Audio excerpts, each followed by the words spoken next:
Morant blows by Primo. Attack. Jokic in the power. Here it goes. Got it. Denver has won. But that's my stubborn side. Like, it's easy to go somewhere and go win a championship with somebody else. It's easy. But this is the hard way to do it, and we did it. We welcome you in to the Small Ball Podcast alongside Trevor Mikulin and Christian Dennis. I'm Scott Ayers, and right next to me, we have a great guest, a new guest here on the Small Ball Podcast. It's Bucks insider Caden Murphy. Caden, say hello. Small Ball Podcast. How we doing, guys? How we doing? Feeling good. It's a spooky, spooky Monday today. Halloween. Yes, we're recording on Halloween. Trevor is his idol NFL player. Go ahead, Trevor. Deebo Samuel. Thank you, Trevor. Christian Dennis is, and this is for our Spotify listeners. For those on YouTube, you can see us, but we know Spotify, you don't have anything else but to think of our costumes. Christian, go ahead and let them know what you are. Banana? Christian is a minion from a lot of different entities and movies. He is a Walmart minion, though. Yeah, I look like I could be, He looks be like Waldo's cousin that just wants the spotlight. Yeah, for real. the minion find bandit me. of some sorts, like a bad bank robber. And Caden, go ahead and let us know who you are. I am Justin Bieber in his purple fit and white jean jacket. So Classic. one less lonely Justin Bieber. Classic. Classic. Baby. Oh, it kind of sounded just like him. Yeah, I get that a lot. And then I'm Waluigi. Wah. So the four of us together create incredible minds, both for basketball and costumes. Very diverse in our costume selection. Very, very diverse. And we actually just watched the end of a basketball game. Milwaukee Bucks, they improved to 6-0. And Caden, that's why we brought you on here. You know the Bucks. You live in Milwaukee. The team's undefeated. They survive a game against Detroit. He works for the Bucks, too. You work for the Bucks. I mean, Caden, give us the lowdown. Why are these Bucks so stinking good once again? We got the deepest insight here on Small Ball Pod, but I get behind the scenes access as the supervisor, operations supervisor. So I get to watch about 3/4 of the game courtside, and I get to see what Giannis's locker room looks like, and lots of awesome things. But why is Milwaukee the best? We're 6-0 without Chris Middleton and Pat Connaughton as well, and we're winning games on the road. Thank you. Winning games on the road, winning games at home, holding leads and coming back. So we're excited. It's a good year. It's a championship year. Not only that, but a lot of convincing wins. Obviously, you start the season with that win against the Sixers, and then Rockets and Nets soon follow after that. I mean, Caden, everything's looked good for your Bucks so far. Yeah. What's one thing that can even stop this team? No, nothing. There's nothing stopping Giannis. We have the greatest player in the league, in the NBA. I don't think anybody argues that, offensively and defensively, and he's playing like it. As long as he keeps doing his thing, there's really nothing stopping that. So I do think Giannis is such a, obviously key factor in that team. Missing Chris Middleton, for them to still be where they're at, which was really impressive, especially after the offseason or the postseason where Chris Middleton went down and they kind of fell apart. Yeah. It was honestly a good test for them to get this going early on in the season, just in case one of their big guys goes down, and then it's, all right, we started off the season well, we can do it again. Yeah, I think what impressed me too is after that, in the offseason, a lot of teams hey, we've got to make a move because we didn't meet our goal of winning a championship. And the Bucks did the opposite. They said, we know our guys. This is a championship caliber team. Another thing, too, is their role players have stepped up. Brook Lopez. Yeah, I mean, they kind of dealt with a lot of injuries last year. I know we mentioned Chris Middleton, but Brook Lopez missed a decent amount of time last year. So he didn't really get into a rhythm. They didn't get to kind of develop their schemes with Brook in mind. And I think this year we're seeing that the Bucks defense is kind of almost, I guess in a way, Brook Lopez is an anchor for them and they can rely on that, which they weren't able to last year. last year we saw a lot of Bobby Portis playing the backup center or even the starting center at times with no Brook Lopez. So, and it seems with Brook being back, leads the league in blocks per game. And Bobby 3-point percentage for centers. So he's Splash Mountain. Splash Mountain, baby. Splash Mountain's back, and Bobby Portis is still doing his thing, just off the bench now. So it's an exciting team. I mean, Drew Holiday was clutch today versus the Pistons, and he's, other than that rough first game, it's been a great start. Awesome. And I don't know who's beating the Bucks right now. It's a tough team. What's been the craziest thing seeing that team in person? They walk past you in the locker room. And not just them, but just NBA players on a daily basis. I mean, you've had some experiences. Yeah. Giannis is the Greek freak. He's all 6'11". He's all of 250, 240, shredded muscle. He's huge. Every time I watch him do his free throw routine, it's inspires me to go hit some curls for the girls. It is incredible. But probably seeing Giannis, he's a freak. He's one of the just strongest and hardest working guys that I've seen. I did get to sweep the court after halftime for the Rockets-Bucks game, and I could almost smell Jalen Green. So really, it was quite a treat for me. What do you smell like? Axe body spray and something good. I don't know. Maybe Sprite. Congratulations. Yeah. It's electric over here. Great ball player, smells well. Now, if there's one guy on the Bucks roster that could look like a minion as good as Christian looks like a minion, who is that player on the Bucks? That's tough. There's a lot of good faces, in Milwaukee. I'm going to have to go with Mamu, small ball favorite. Mamu. Hey, can anyone say his last name? Caden? Caden as the Bucks fan. I'm gonna plead the fifth here. So I'll plead the fifth on that. All right, let's move on. Wait. I have a question for Caden before we go on. Let's hear it. Is Coach Bud really that good looking in person?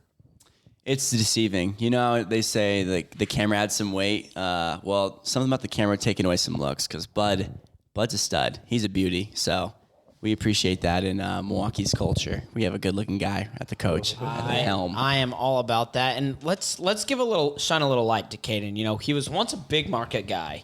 And he finally saw the light. He moves to Milwaukee. He is a Bucks fan, a Bucks faithful. And that's something that we show a lot of love to, is those who can make that transition from a big market to a small market. That's kind of our next segment. We're going to be talking about our big bozo of the week. And it's the team that Caden was once a part of, the Los Angeles Lakers. They got the first one against the Denver Nuggets. But truthfully, Rob Pelinka is our big market bozo, as well as the rest of the Los Angeles Lakers. Because, guys, this team, they missed the playoffs last year, and this is a team that looks like is going to have that same destiny unless changes are made. It has been an ugly, ugly start for the Lakers. Yeah, Rob Pelinka has done a terrible job of constructing this team. I mean, if you're getting excited about Kendrick Nunn coming back and being a key player for your team, you don't have a good team. And they honestly don't even deserve the Laker title. Should be like the Los Angeles Slackers. Because that's terrible front office right there. Words. Kendrick Nunn has 5.7 points per game this year. Below Austin Reeves, so I don't think any L-Words fan expected that. Now, that's what we call a nightmare on Elm Street. Whoa. Yeah, how's that Halloween reference? Happy Halloween, small ball fans. I will say, you got to give Rob Pelinka a little bit of credit. He pulled the trigger and got the trade for AD, and which brought them a title. And Bubble. But sure, you can call Still it whatever. Title. Still a title. I will say this, that the only problem with that is now it's a problem that he solidified his place. He won a championship, and they're saying, "Oh, this is our guy for the next 4 years." And it doesn't seem like he's done much since 2020. He's tried to make some pieces. He failed with the Westbrook acquirement, so I feel like he's stuck now. I think the thing is, I get it. He's a bozo for sure. He made a mistake in trading for. He's Westbrook. our big market bozo. He's a big market bozo. But you cannot look at him and say he is failed as a GM. They won a ring, And yes, the Russell Westbrook experiment has gone wrong for sure. And even this offseason, they had an opportunity to trade and acquire shooters, which they should have. Because this team, you have Russell Westbrook, AD, and LeBron. You have to surround those guys with shooters, and they didn't do that. They've done an awful job of roster construction. I get it, okay? But they won a ring. I don't think you can say that he's failed as a GM. I think it's a bad experiment, and they need to move on. It's a what can you do for me now league in any sport. And so the championship is awesome, but then if in following years it's been really bad. I don't see that as, he's a failure by any means because he did win a championship, but his last 2 off seasons have been failures, and they have done a terrible job of reloading to be a championship team. How rare do you see a team win a championship and then not look competitive, the following seasons, unless it's kind of that last hurrah that we saw with the Spurs, right? Or that last hurrah that we kind of saw with the Heat. Otherwise, usually those teams stay competitive, and LA is not a competitive team right now. It feels like this is the first time in a couple of years that we see free agents scared to go to Los Angeles. They play for the Lakers. We see really soft vets. Thomas Bryant. So who are other some players? Lonnie Walker. Yeah. So not the biggest names that we've seen a caliber of LeBron pull in. I mean, even look at Malik Monk. He left LA to go play in Sacramento. Yeah. That's just kind of telling with where they're at. It's a tell. I have a weird comp for Rob Pelinka. Oh, I love it. And this person, he's not even a general manager. He's not a player. It's Doc Rivers, who is also a big market bozo. Wow. He won a championship, and he's just been riding off of that for 12 years. Yeah. He's basically Doc Rivers of front office. Perfect example. Doc Rivers is an absolute bum, and because he won that championship, he gets this credit that he's a good coach. Gosh. And how many teams has he ruined? We saw was he Lob City. Lob City was one of them. The Clippers just in general, a lot of blown leads. That was a tough one for sure. And honestly, some of these Sixers teams, it goes the blame towards him. And I know Sixer fans aren't happy from our Sixers insiders we've had. Well, okay. I don't think that's a fair comparison. We don't need to spend too much time on the L words, but I don't think it's a fair comparison with Doc Rivers. I don't think Doc Rivers is a good NBA coach. I would agree with that. Here's the thing, though. Rob Pelinka, when they acquired Russell Westbrook, all NBA fans were like, this is not fair. You guys are probably saying this is wild. It's not fair. They just acquired Russell Westbrook after the season he had in Washington. It's who could have seen what was going to happen? If at that time, would you have rather taken Buddy Hield and whoever else they were going to get instead of Russell Westbrook? No, you would have rather taken Russell Westbrook because of the star power. 100%. I don't blame it as much as Rob Pelinka. I understand that it's a failure and it's not a great move looking back on it, but I think I would have made the move. But I mean, if you're looking at the Buddy Hield, Russell Westbrook potential trade options, you also have to look at the contracts because they bring in Russell Westbrook. That kind of puts a cap hold on them. They can't go out and get more players or spend more money because Russ is making 40 M's, whereas Buddy was making 20, and they could distribute, the money elsewhere and pull in vets. It was hit or miss. They were going for it all. There's teams like Brooklyn adding stars. There was teams like the Bucks just winning their championship. It felt a little panic mode, and it was a miss. And now it's a lot of pressure on Rob, and he's there for the next 4 years. Yeah, a bad miss, and we'll see what LA does. There's talks Miles Turner trying to force his way. Miles Turner's talks. They're on him. He's a small market bozo. He just wants to be closer to Legoland. He just wants to be close to Legoland. We respect all small market players, but he is the small market bozo. respectfully. But let's move on, fellas. We're done talking on the L words. Yeah, I know it's spooky. Gross. But it is that time. It's that spooky time. It's teams that are a little scary. Maybe they're a little unknown, untapped potential. So, boys, I have 2 spooky teams, and they're very, very spooky. The Atlanta Hawks and the Minnesota Timberwolves, both at 4-3, but have shown flashes of brilliance in the early part of the season. If you had a chance, which team do you see being more successful this season? In a sense, who is more spooky? This is a tough one because you have one team that has Trae Young, who is a bona fide superstar. And then you have another team who has an up-and-coming superstar in Anthony Edwards. What about Cat? What about Rudy? Yeah, they're all-stars, but they're not superstars. Sure, fair. Okay. The ceiling's there for Ant. Yeah, the ceiling is there for Ant. Right now, I have to go with the Hawks because of who Trae Young is and because of DeJounte Murray, who they brought in. And DeJounte Murray, we kind of expect him to have a down year since he's playing with another ball-dominant guard. And you know what? He hasn't skipped a beat sort of thing. He's still kind of a guy who can do it all. And he's playing defense, which next to Trae Young, that helps a lot. And the Hawks are missing Bogdan Bogdanovic, who is a key player in their offense and their team. So once they bring him back, I think they're going to look really good, and they're going to have great ball movement. I would disagree. Not with anything you said about the Hawks, but on the spookier team, it's got to be the Minnesota Timberwolves. With the addition of Rudy Gobert, who leads the league in rebounds right now. Is that what I'm hearing? He's an absolute force, not only defensively as the anchor of that team, but he just adds such a presence offensively. It anchors that whole paint just a little more. It gives Cat more space. And then, like you said, we have Ant, who has had a slow start to the year, but is still leading the team with 23 points per game. Cat coming back from sickness. We haven't even seen his full potential yet. And both teams have the same record. So it feels like we might be seeing the best Hawks right now, or maybe something close to it, because they're playing out of their minds. They're playing great. Except tonight, they might have gotten absolutely blown out. They lost by 30. They lost by 30 to the Raptors. Yeah. But it feels like we are just climbing the mountain for the Minnesota Timberwolves. Yeah. I'm Team Wolves too, bro. I mean, here's the thing. You got to eat. That didn't sound like a wolf at all. Why is there a little... There's a husky in my home. That's better. Okay, here's the thing, guys. Anthony Edwards has had a slow start to the season, and I think he's gonna get better. I think he's a, like you guys said, potential superstar. He has the opportunity this season, I think, to get to that first step of superstardom.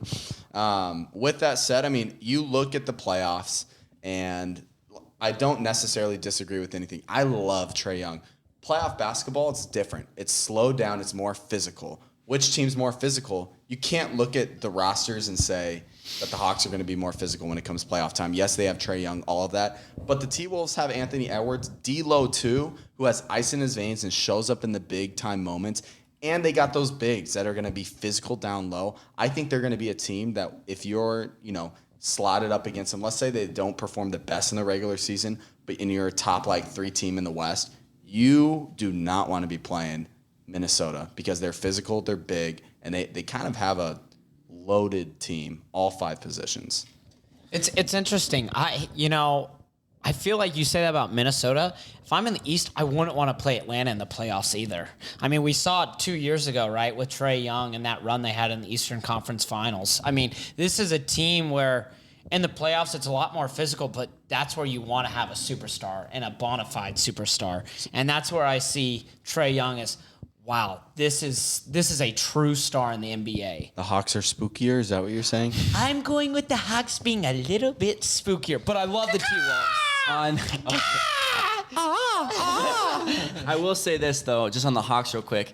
As a Bucks fan, we would love to play Atlanta. I'm just going to put that out there now. And the reason is it's not Trae Young. He's incredible. He's going to always get his points. He'll always be that guy in the playoffs. But we want the centers, the front court of Clint Capella. Who's their USC big from USC? Oh, Onyeka Okongwu. Yeah. So these are guys that just they're going to struggle in the playoffs. They're just not proven. They're not those guys. And some of the East have some really big, strong centers that just go to bully ball. So, yeah, I think that's fair. That's kind of a reason why I like the Hawks over the Wolves in particular is because, we've seen the Hawks perform in the playoffs. Yeah, and that's fair. The Wolves, they had a great run last year. But I'm not Pat Bev on playing champs. I'm not too sold on them because of how disappointing Cat was in the playoffs. Like you mentioned, playoffs are physical, and Cat does not like physicality. Rudy Gobert, though, I could see that, him helping him out, but just Cat was just terrible in the playoffs. So unless Ant takes that huge jump, then that's literally going to be the make or break for the Wolves. But I mean, the Hawks have a bona fide superstar in Trey. Okay, perfect. Well, that and I wanted to, before we actually finish that segment, the reason why we picked the Wolves and the Hawks is they're just two really exciting teams with two players that were brought in and are starting to already mesh. Rudy Gobert, who has just been an absolute monster on the glass. And he is the physicality that T-Wolves have needed. DeJounte Murray comes in for Atlanta. Not only is he a scoring threat, but defensively is very talented as well. So both teams expected to make the playoffs. Both teams expected to make runs. And then finally, guys, let's talk about another team. My team to make the Eastern Conference Finals.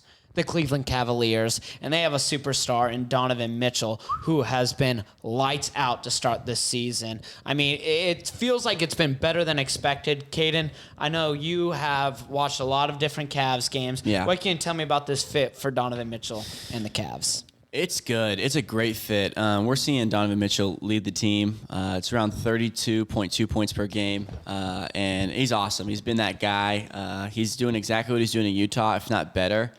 He's got a better cast around him. He's a better supporting cast, and we haven't even seen Darius Garland yet. I know as Bucks fans, I am terrified of this roster. They have size in the interior, and they have outside scoring. They have great coaching. They're a really scary team with a lot of young talent, so they're not going anywhere. And D. Mitch makes them real serious. Yeah, without Darius Garland, they're second in the East, 5-1. Yeah, that's crazy. Yeah. And also another player, like they have guys that are stepping up, kind of like the Bucks with Brook Lopez. Karis LeVert, yes, what an awesome addition. He's shooting 48.9% from deep, and he's stepping up when they need him. Yeah, they have guys that are just like even K Love coming off the bench, like he's gonna turn it up some games and just stuff the stats. Got the vet presence from K-Love. It's nice. And he's got the scruff. Good-looking dude. Helps him out for sure. Good-looking dude. And the involvement of Donovan Mitchell. We were talking to our good friend producer Andy today, who is a big Cleveland Cavaliers fan. He's not here. He's busy working right now because he's a corporate shill. R.I.P. R.I.P. to our shill. But one thing he's really said, too, is with the involvement of Mitchell, it just takes so much pressure off other players in the offense that guys are just, it's way easier to find shots for the rest of the players in the rotation and on this team. So it's really hilarious because we expected Mitchell to be this New York Knicks superstar, but really he's a superstar in Cleveland, Ohio, which is just beautiful for us small market fans. I will say one more thing. Not only is Karis LeVert shooting crazy numbers from three, but the whole team shooting 42.7%, leading the league in three-point percentage. Yeah, who's the better Wade, Dean Wade or Dwayne Wade? Oh. Dean Wade shooting like 60% from deep, boys. Dean Wade's on an NBA team right now. D Wade's not even on a team. He's not. That's good. Do you have anything else, Christian? Yeah, I was going to say, I just think that when Cleveland made this trade for Donovan Mitchell, this is exactly what they had in mind of, even if Darius does go down for whatever reason, they're still going to be really good because they have another guard who can take over and step up. And they're going to be scary when they get Darius back, who's going to be their floor general. And then it's just Donovan's just going to continue to play nuts. So they're honestly really tough team. Really spooky. Yeah, very spooky. This is the spookiest team, I think. Maybe other than the Bucks that we've talked about today. I mean, they, like you said, they have guys that are out and they're still playing like this. If they keep shooting even like close to this with their defense, oh my gosh, this construction of the team, you got to give it to the front office there. Like, they have done an incredible job. And that win early in the Garden against Boston was a statement. When you beat a team that just went to the NBA Finals, you come from behind to do it. That's just one of those early season wins where you go, okay, this could actually be a really special team out in Cleveland. Cavs Bucks look really serious. That's a good take. Who was that? You? That Scott? was me. Scott? Cavs Scott. Bucks. Hey. Scott. Scott. That'd be electric too. That'd We'll be keep track of that. We'll keep track of that. Keep track of that follow take. that. Yeah, Cavs and Bucks, and that could go 7 games. How's your Western Conference prediction going? Nuggets and probably Warriors. Not good yet. Nuggets are 4-3, but you know what? Teams can turn things around. It's early. It's early. What happened to the Nuggets last game? What? Oh no, I think they got rained out, so they didn't actually play. Okay. Yeah, yeah. The team forgot to get on the plane, so they gave the Lakers the win. But yeah, a lot of spooky teams and guys. Just getting to that point, the end of an episode, and Caden, you've been one of the best guests we've ever had on the show. Stop it. 100%. Top 3 for sure. Top 3 guest. Top 3, not definitely. 3. So yeah, top 3, not 3, and we'll give you 30 seconds before we sign off to say anything you'd like. Small Ball Pod. I am excited to return. I'm excited to give you more insight. I'm hoping to add a nice Bucks net, practice facility net that I can acquire with the greenery. Oh, with the plan. But stay tuned. This podcast is special. They're gonna keep bringing in awesome talent and people, and You'll be back. You'll be recurring guests for sure. that was what I was hoping for. I was kind of establishing that there. now. Yeah. I was establishing that, but no, I'm excited to return and keep following along through Spotify or YouTube Or Apple Music. Or anywhere you listen to your favorite podcasts. And for that kind of wraps up our very, very spooky Halloween episode. So for Trevor, Debo, Samuel, Mikulin, and Christian, Banana, Dennis, and of course, Caden, Justin Bieber, Murphy, I'm Scott Ayers. We say so long for now, and we will see you next week. Trick or treat. Hey,